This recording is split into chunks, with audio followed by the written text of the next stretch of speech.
போலீஸ்காரன் எஃப்ஐஆர் எழுத விட்ட முடித்தேன். இவன் என்ன 24 கொலையா செஞ்சான்?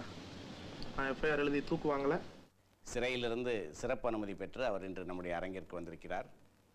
அவர் செய்யாத பல கொலை குற்றங்கள் அவர் தலை மீது சுமத்தப்பட்டு தூக்கு தண்டனை விதிக்கப்பட்டிருக்கிறது. மிஸ்டர் விருமாண்டி, ஒரு தூக்கு தண்டனை விதிக்கப்பட்ட கைதிங்கிற முறையில் உங்களுடைய கருத்து என்ன?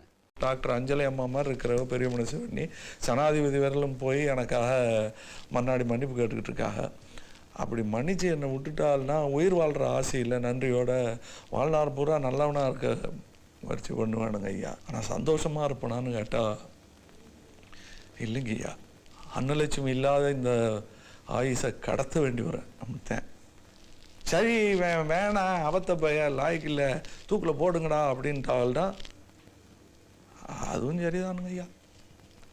அன்னலட்சுமி போன இடத்துக்கு அன்னலட்சுமி போன மாதிரியே நாமளும் போகிறாங்கன்னு சந்தோஷத்தில் போய் சேர்ந்துடுறானுங்க ஐயா.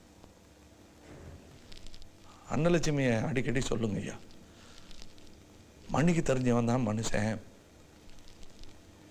மன்னிப்பு கேட்க தெரிஞ்சவன் பெரிய மனுஷன் சொல்லுவான். மன்னிப்பு கேட்க தெரிஞ்சவன் பெரிய மனுஷன். இப்போ நான் பெரிய மனுஷனாக முயற்சி பண்ணிட்டு இருக்கிறேனுங்க ஐயா.